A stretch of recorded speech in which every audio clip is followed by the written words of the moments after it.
Today we are discussing about economic reforms in India. ఈరోజు మనము భారతదేశంలో ఆర్థిక సంస్కరణ గురించి తెలుసుకుంటాం. అంటే ఎకనామిక్ రిఫార్మ్స్ ఇన్ ఇండియా. ఇండియాలో ఎకనామిక్ రిఫార్మ్స్ని 3 రకాలుగా డివైడ్ చేశారు. Liberalization, privatization, globalization.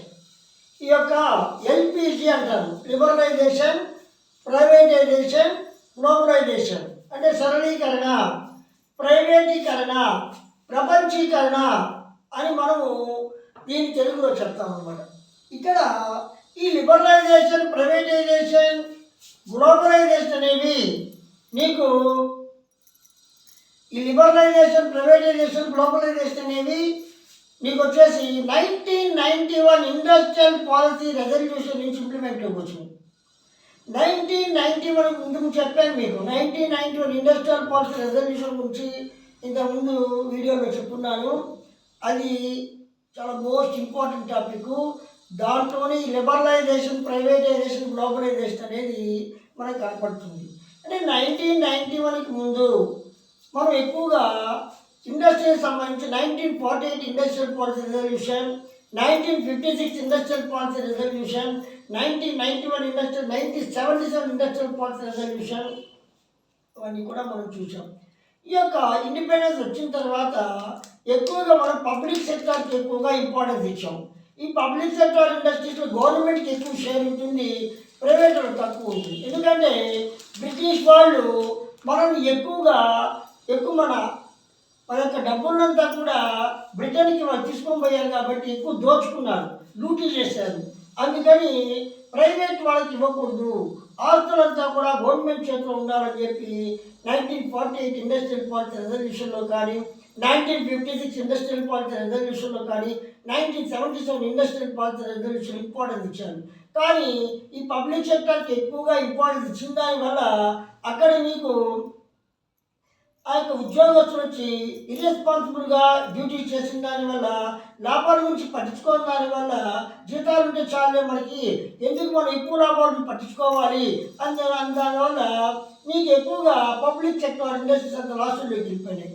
అంటే నీకు BHEL, Bharat Heavy Electricals Limited, తర్వాత హిందుస్థాన్ ఏరోనాటిక్స్ లిమిటెడ్, అట్లా నీకు ఇవన్నీ కూడా కొన్ని గవర్నమెంట్ ఇండస్ట్రీస్ ఉన్నాయి, ఓఎన్జీసీ ఇవన్నీ కూడా అనమాట. ఇవన్నీ కూడా నష్టాల్లోకి వెళ్ళిపోయేటప్పటికీ, అదే కాకుండా 1991 ముందు నీకు 3 ప్రైమ్ మినిస్టర్, కాంగ్రెస్ గవర్నమెంట్ ఉన్నప్పుడు 3 ప్రైమ్ మినిస్టర్ చేంజ్ అయ్యారు. దీనివల్ల మన యొక్క ఫారిన్ ఎక్స్చేంజ్ రిజర్వ్స్ అంతా కూడా డౌన్ అయిపోయేసి అప్పుడు మనకు అప్పు ఇచ్చేవాళ్ళు లేకుండా పోయారు, ఇండస్ట్రీ డెవలప్మెంటే లేకుండా పోయింది, ఇండస్ట్రీస్ అంతా మూత వేయబడ్డాయి. ఆ టైంలో పివి నరసింహరావు ప్రైమ్ మినిస్టర్గా, మన్మోహన్ సింగ్ ఫైనాన్స్ మినిస్టర్గా నీకు కాంగ్రెస్ గవర్నమెంట్లో వాళ్ళు ఎలక్ట్ అయ్యారు.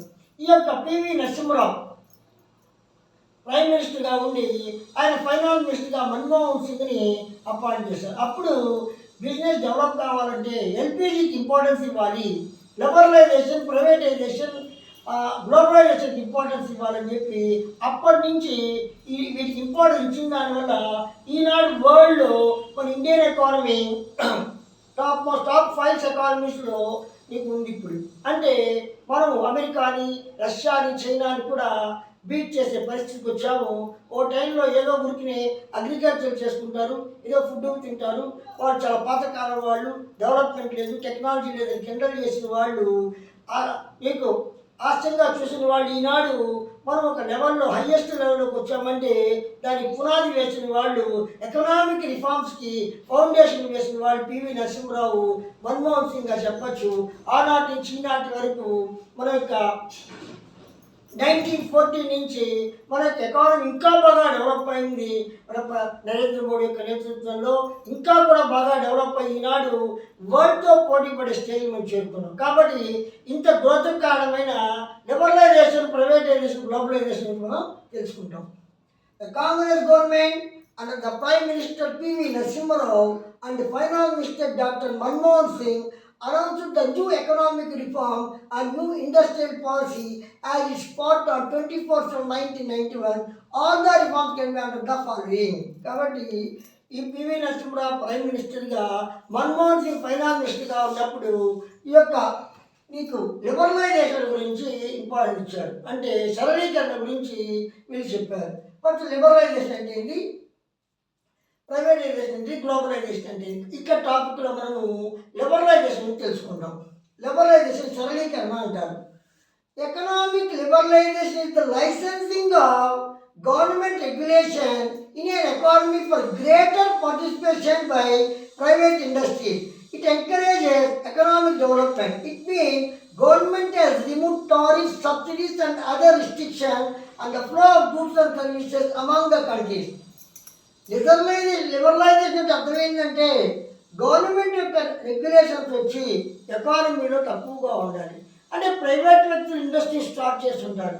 ఆ ప్రైవేట్ వ్యక్తులు ఇండస్ట్రీ స్టార్ట్ చేసినప్పుడు వాడికి ఎటువంటి ఆటంకాలు అనేది కలిగించకూడదు. లైసెన్స్ ఇచ్చేటప్పుడు సులభంగా వాళ్ళ లైసెన్స్ ఇచ్చేయాలి. అంతేగాని మన 15 రోజుల తర్వాత, మన 1 month తర్వాత ఆ మినిస్టర్ని కలువు, ఈ మినిస్టర్ని కలువు, అన్ని మినిస్టర్లు కలిసేటప్పటికీ వాళ్ళు ఉండే ఇన్వెస్ట్మెంట్ అంతా కూడా ఉండే ఇన్వెస్ట్మెంట్ చేయకుండా వెళ్ళిపోతారు. అంటే కాంగ్రెస్ గవర్నమెంట్ ఉన్నప్పుడు ఇలానే ఉండే లంచాలంతా కూడా ఎక్కువగా తీసుకోవడం, దాని ముందంతా కూడా ఇట్లా లైసెన్సింగ్ విషయాల్లో ఎక్కువ లేట్ అయ్యే కొద్దీ ఫారినర్ కంపెనీలంతా కూడా మన దేశంలో పెట్టుబడి ఎఫ్ఐఎస్ అంటారు, ఫారెన్ ఎఫ్డిఐస్ అంటారు, ఫారెన్ డైరెక్ట్ ఇన్వెస్ట్మెంట్ అంటారు. వాళ్ళు మన దేశానికి వచ్చేవాడు కాదు. అందుకని ఎవరైనా సరే మన దేశంలో బిజినెస్ చేయాలి అనుకున్నప్పుడు వాళ్ళకి లైసెన్స్ అనేది సులభంగా ఇవ్వాలి, ఎటువంటి రిస్ట్రిక్షన్స్ అనేది ఉండకూడదు అని ప్రైవేట్ సెక్టర్ ఎక్కువగా పార్టిసిపేషన్ చేయాలి. దీనివల్ల పెట్టుబడి అనేది మన దేశంలోకి వస్తుంది. అప్పుడు ఇండస్ట్రీస్ డెవలప్ అవుతాయి, ఇండస్ట్రియలైజేషన్ జరుగుతుంది, ఎకనామిక్ డెవలప్మెంట్ జరుగుతుంది అని ప్రైవేట్ ఇండస్ట్రీస్ని మన ఎకానమీలోకి ఆహ్వానించడాన్ని, ఎటువంటి రిస్ట్రిక్షన్స్, లైసెన్సింగ్ సంబంధించి ఎటువంటి రిస్ట్రిక్షన్స్ లేకుండా చేయడాన్ని లిబరలైజేషన్ అంటారు. సరళీకరణ. ఒక ఆర్థికాభివృద్ధి జరగాలంటే ప్రభుత్వ రంగ పరిశ్రమలు మాత్రమే కాకుండా ప్రైవేట్ రంగ పరిశ్రమలకు కూడా ఎక్కువగా ప్రాధాన్యత ఇవ్వాలి. ప్రభుత్వ రంగ పరిశ్రమలు ఎప్పుడైతే నష్టాల్లోకి వెళ్ళిపోయిందో ఇందుకు కారణం ఎందుకంటే ఒక కంపెనీ వచ్చి, ఒక ప్రైవేట్ కంపెనీ కానీ ఇతర దేశాలు మన దేశంలో పెట్టుబడి పెట్టడానికి వచ్చినప్పుడు అనేక ఇబ్బందులు ఉండేవి. ఈ లైసెన్స్ తీసుకోవాలంటే మన దేశంలో పరిశ్రమ స్థాపించాలంటే లైసెన్స్ తీసుకోవాలి. ఆ లైసెన్స్ తీసుకోవాలంటే వీళ్ళు మినిస్టర్ చుట్టూ తిరిగేవారు, ఆ డిపార్ట్మెంట్కి, ఈ డిపార్ట్మెంట్కి, ఆ డిపార్ట్మెంట్కి. దీనివల్ల టైం అంతా వేస్ట్ అయిపోయేది. వాళ్ళకి మళ్ళీ వాళ్ళు వెళ్ళిపోతే ఇంకా మళ్ళీ వచ్చేవాడు కాదు. అట్లా నీకు మన దేశంలో ఇక మారుతి సుజుకి ఉంది. మారుతి సుజుకి అనేది జపాన్ కంపెనీ, మారుతి అని మన కార్ల కంపెనీ. అదేవిధంగా టాటా కంపెనీ వాళ్ళు బ్రిటన్ కంపెనీతో collaboration. Hero company Indian company. Honda company వచ్చేసి నీకు జపాన్ది. అదేవిధంగా శాంసంగ్ సౌత్ కొరియాది, సోనీ జపాన్ది. ఇవన్నీ కూడా మన దేశంలో ఇండస్ట్రీ స్టార్ట్ చేయాలంటే చాలా ఇబ్బంది పడేవాడు. ఎందుకంటే లైసెన్స్ తీసుకోవాలంటే ఎక్కువ మినిస్టర్లు అంతా కలవాలి. ఆ విధంగా లైసెన్సులు అనేవి సులభతరం చేశారు. కాబట్టి ఎక్కువ రిస్ట్రిక్షన్స్ లేకుండా వాళ్ళు వచ్చిన 1 weekలో 10 daysలోనే వాళ్ళు ఇండస్ట్రీ స్టార్ట్ చేయడానికి ప్లేస్ ఇవ్వడము, వాటర్ ఫెసిలిటీస్ ఇవ్వడము, ఇన్ఫ్రాస్ట్రక్చర్ ఫెసిలిటీస్ ఇవ్వడము, ఇవన్నీ చేయగానే ఎక్కువ మంది ఇండస్ట్రీ స్టార్ట్ చేయడానికి ముందుకు వచ్చారు. కాబట్టి ఇట్లా అంటే గవర్నమెంట్ వచ్చి టారిఫ్ని రిమూవ్ చేయాలి, సబ్సిడీస్ అనేది ఇవ్వాలి. అదేవిధంగా remove tariff, subsidies and other restriction and the flow of goods and services. ఒక దేశం నుంచి ఇంకో దేశానికి వస్తువులు ఫ్లో అవ్వాలంటే, బిజినెస్ జరగాలంటే టారిఫ్స్ ఎక్కువగా విధించకూడదు, సబ్సిడీస్ ఎక్కువగా ఇవ్వకూడదు అని చెప్పి రిస్ట్రిక్షన్స్ తీసేయాలి. టారిఫ్స్ అంటే ఏంటంటే మన దేశం ట్యాక్సెస్ అంటారు. ఒక దేశం నుంచి ఇంకో దేశానికి కానీ వస్తువులు వచ్చినప్పుడు విధిస్తే టారిఫ్ అంటారు, సుంకాలు అంటారు. ఇప్పుడు ఈ యొక్క అమెరికా నుంచి Tesla company, electric company, super, అది హైయెస్ట్ కంపెనీ అన్నమాట ప్రపంచంలో. అంటే ఒక శాటిలైట్స్కి సంబంధించి కానీ, కమ్యూనికేషన్ సంబంధించి కానీ, ఎలక్ట్రికల్ సంబంధించి కానీ, ఎలక్ట్రికల్ కార్స్ సంబంధించి కానీ, పెట్రోల్ లేకుండా డీజిల్ లేకుండా ఎలక్ట్రికల్ కంపెనీ. అది మన దేశం రావాలంటే మనం 150%, 200% టారిఫ్ విధించాము. ఎందుకంటే మన దేశంలో టాటా మోటార్స్, మహేంద్ర కార్లు తయారు చేస్తారు, వెహికల్ తయారు చేస్తారు. టారిఫ్ కానీ తగ్గిస్తే అది చీప్ అవుతుంది, అది ఎక్కువగా కొంటారు. మన దానికి డొమెస్టిక్ ఇండస్ట్రీస్ డెవలప్ కావు. అటువంటి టారిఫ్స్ను తీసేయాలి అని చెప్తారు. ఎందుకంటే విదేశస్తులు కూడా మన దేశంలో వచ్చి బిజినెస్ చేయాలనే ఉద్దేశంతో అట్లా టారిఫ్ను తగ్గి సబ్సిడీస్. ఇప్పుడు గవర్నమెంట్ ఏం చేస్తుందంటే రైతులకు అంత వెజిటబుల్ విషయంలో గిట్టుబాటు ధర లభించకపోతే సబ్సిడీస్ ఇస్తుంది. అప్పుడు సబ్సిడీస్ ఇచ్చినప్పుడు వీళ్ళు కాస్ట్ ఆఫ్ తగ్గుద్ది కాబట్టి ఎక్కువగా బిజినెస్ చేసుకుంటారు. కానీ విదేశస్తులు మన దేశంలో వచ్చి పంటలు ఏదైనా వీట్ కానీ రైస్ కానీ తీసుకొని వస్తే సబ్సిడీ ఇస్తే వాళ్ళు కొనరు. మన దేశం వచ్చి చీప్గా ఉంటాయి కదా, అవి కూడా రిస్ట్రిక్షన్స్ లేకుండా చేయాలి. అంటే కొన్ని విషయాల్లో రిస్ట్రిక్షన్స్ పనికి వస్తాయి. ఇప్పుడు మనం ఇంపోర్ట్ చేసుకుంటే ఎలక్ట్రానిక్ గూడ్స్ని, ఆ ఎలక్ట్రానిక్ గూడ్స్ విషయంలో మనం డెవలప్ కాలేదు కాబట్టి వాటిలో రిస్ట్రిక్షన్స్ పెట్టవచ్చు. ఇక ఫుడ్లో కూడా తీసేసామనుకో మన ఇండియన్ ఫార్మర్ ఇబ్బంది పడతారు, వాళ్ళ బిజినెస్ డెవలప్ కావాలి. మన ఇండియన్ ఫార్మర్స్ మన ఇండియన్ ఎకానమీ దెబ్బతింది. ఇట్లా కొన్ని ఇబ్బందులు ఉన్న దానివల్ల ఈ టారిఫ్స్కి సంబంధించి ఏ సబ్సిడీలకు సంబంధించి అన్ని కూడా తీసేయాలి అని చెప్పి కొన్ని తీసేస్తారు. దీన్ని లిబరలైజేషన్ అంటారు. ఈ లిబరలైజేషన్ వల్ల ఎక్కువ మంది ఇండస్ట్రీస్ మన ఇండియాలో స్టార్ట్ చేయడానికి ముందుకు వచ్చారు. దీనివల్ల నీకు ఎకానమీ డెవలప్ అయ్యేదానికి అవకాశం వచ్చింది. కాబట్టి నీకు ఎక్కువ పరిశ్రమలు దేశంలో స్థాపించిన దానివల్ల నీకు ఎకానమీ డెవలప్ అయ్యేదానికి కారణమైంది. Due to liberalisation government abolished licensing for all except 18 industries. Gradually India reduced to 5. ఇంతకుముందు 18 ఇండస్ట్రీస్కి మాత్రం, అంటే డిఫెన్స్ సంబంధించిన ఇండస్ట్రీసు, హజార్డస్ కెమికల్ సంబంధించిన ఇండస్ట్రీసు, ఇవన్నీ 18 సిగరెట్లు, ఆల్కహాల్ ఇండస్ట్రీసు, వాటికి సంబంధించి 18 బెట్టింగ్ ఇండస్ట్రీసు, గుర్ర పందాలు, జూదము, లాటరీ టికెట్స్, ఇవన్నీ కూడా గవర్నమెంట్ యొక్క పర్మిషన్ తీసుకుని 18 ఇండస్ట్రీస్ ఉండేవి. ఈ లిబరలైజేషన్ వల్ల నీకు వాటిని ఐదు చేర్చు, అంటే రైల్వేస్, అటామిక్ ఎనర్జీ, రైల్వేస్ సంబంధించి హజార్డస్ కెమికల్స్, సిగరెట్స్ పెట్టి కొన్ని ఇండస్ట్రీస్ మాత్రము తప్పనిసరిగా లైసెన్స్ తీసుకోవాలి. పొరపాటుకి అంతా కూడా లైసెన్సులు అవసరం లేదు. దీనివల్ల ఎక్కువ మంది లిబరల్గా మన దేశంలోకి వచ్చి ఇండస్ట్రీ స్టార్ట్ చేయడానికి అవకాశం ఏర్పడింది. Another measure is removing the upper limit of assets in respect of firms covered in MRTP Act. MRTP Act, Monopolies Restrictive Trade Practices Act అంటారు. ఏకస్వామ్య వ్యాపార నియంత్రణ చట్టము, నిరోధ చట్టము అంటారు. అంటే దేశంలో కొంతమంది చేతుల్లోనే బిజినెస్ అనేది కాన్సన్ట్రేట్ కాకుండా ఉండేదానికి ఎంఆర్టీపీ యాక్ట్ ప్రవేశపెట్టారు. ఈ ఎంఆర్టీపీ యాక్ట్ ప్రకారంగా ఒక లిమిట్ ఉంటుంది. ఆ లిమిట్ వరకే ఇండస్ట్రీస్ స్టార్ట్ చేయాలి. పెద్ద పెద్ద కంపెనీలు ఆ యొక్క లిమిట్ వరకు మాత్రమే ఇండస్ట్రీస్ స్టార్ట్ చేయాలి. ఆ లిమిట్ తర్వాత వాళ్ళు చేయకుండా వేరే వాళ్ళకి అవకాశం ఇవ్వాలి. దీనివల్ల ఏమవుతుంది, డబ్బున్న వాళ్ళు టాటా మోటార్స్ కానీ, మహేంద్ర కానీ, రిలయన్స్ కానీ, వీళ్ళంతా కూడా వాళ్ళు మ్యాక్సిమంగా ఆపేసేవాళ్ళు. అప్పుడు వాళ్ళకి ఇన్వెస్ట్మెంట్ ఎక్కువగా వచ్చేది కాదు. కొన్ని సెక్టార్లో అందుకని గవర్నమెంట్ ఏం చేస్తుంది, ఎంఆర్టీపీ యాక్ట్ని, ఎందుకంటే ఎంఆర్టీపీ యాక్ట్ వల్ల ఎక్కువ మంది వ్యాపారం చేసుకునే అవకాశం ఇవ్వాలి, కాన్సన్ట్రేషన్ ఆఫ్ ఎకనామిక్ పరంగా తగ్గాలి అనే ఉద్దేశంతో దాన్ని రూపొందించారు. దానివల్ల ఇండస్ట్రీస్ ఎక్కువగా మన దేశంలో స్టార్ట్ చేయడం. అది ఎంఆర్టీపీ యాక్ట్ ప్రకారంగా సర్టన్ అమౌంట్ అనేది రిస్ట్రిక్షన్, ఆ సర్టన్ అమౌంట్ తీసేశారు. దీనివల్ల ఏమవుతుంది, డబ్బు ఉన్న వాళ్ళు ఎంతమంది అయినా సరే ఎన్ని ఇండస్ట్రీస్ అయినా స్టార్ట్ చేసుకోవచ్చు. అలా మన దేశంలో ఇండస్ట్రీ డెవలప్ అయ్యడానికి అవకాశం ఏర్పడింది. ఇండస్ట్రియలైజేషన్ అనేది ఏర్పడింది. Broad banding of licensing was introduced so the industry units are not required to obtain separate license for similar production processes. ఇక్కడ broad banding of licences, broad banding of licence అంటే ఒక industry వచ్చి 5-6 రకాలు related అనమాట. ఆ related సంబంధించి industry అయినప్పుడు ఇప్పుడు పెట్రోల్కి సంబంధించింది, పెట్రోల్లో నుంచి క్రూడ్ ఆయిల్ తీస్తారు, క్రూడ్ ఆయిల్ నుంచి ఇంజిన్ ఆయిల్ తీస్తారు, గ్రీస్ తీస్తారు. ఇట్లా సపరేట్గా లైసెన్స్ అవసరం లేదు. ఒకేసారి ఈ 5 ప్రోడక్ట్కి సంబంధించి లైసెన్స్ ఒకేసారి ఇచ్చేస్తారు. లేకపోతే గ్రీస్ తయారు చేయాలన్నా, కిరోసిన్ తయారు చేయాలన్నా, గ్యాస్ తయారు చేయాలన్నా సపరేట్గా లైసెన్స్ తీసుకోవాలి. బ్రాడ్ బాండింగ్ లైసెన్స్ అనమాట. ఎప్పుడైతే అన్నిటికీ ఒకే లైసెన్స్ అనగానే వాళ్ళు ఇంకా వాళ్ళ ఏరియాలో ఎక్కువగా డెవలప్ చేసుకుంటారు, ఎక్కువ బిజినెస్ అంతా కూడా డెవలప్ చేసుకుంటారు. అట్లా నీకు బీపీసీఎల్, బిహెచ్ఎల్ వాళ్ళేంది ఆయిల్ అనేది తయారు చేస్తారు, అంటే నీకు ఇంజిన్ ఆయిల్ అనేది తయారు చేస్తారు. అప్పుడు ఆ బీపీసీఎల్ ఇంకా అదర్ ప్రోడక్ట్స్ కూడా వాళ్ళు తయారు చేసుకోవాలంటే ఒకేసారి లైసెన్స్ అనేది ఇచ్చేస్తారు.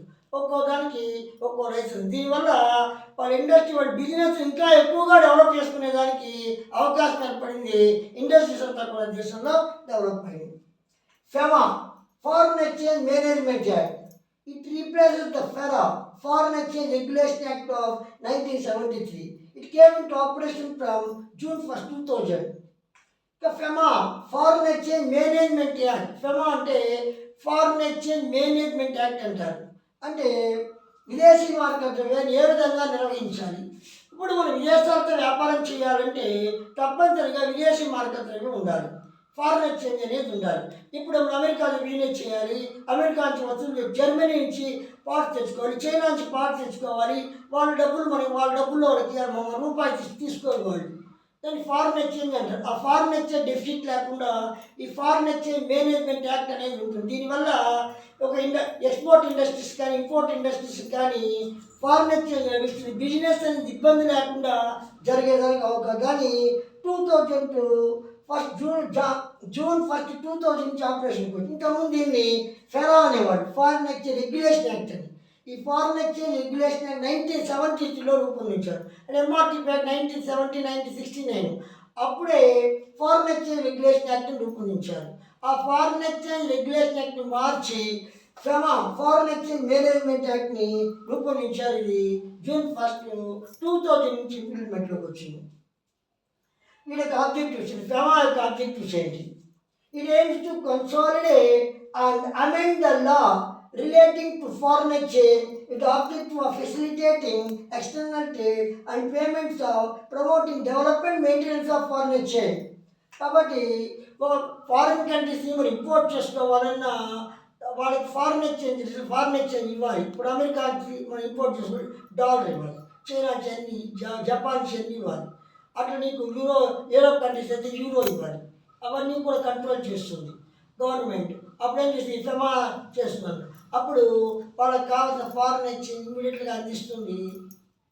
ఇమీడియట్గా కావాల్సిన వస్తుంది ఇండియాలోకి ఇంపోర్ట్ అవుతుంది. అట్లా నీకు పేమెంట్స్ అంతా కూడా ప్రాంప్ట్గా అయ్యేటప్పటికీ బిజినెస్ అంతా కూడా బాగా జరుగుతుంది అన్నమాట. ఇది ఫెసిలిటేట్ స్మూత్ గ్లోబలైజేషన్ ప్రాసెస్. దీనివల్ల గ్లోబలైజేషన్ ప్రాసెస్ అనేది బాగా జరుగుతుంది.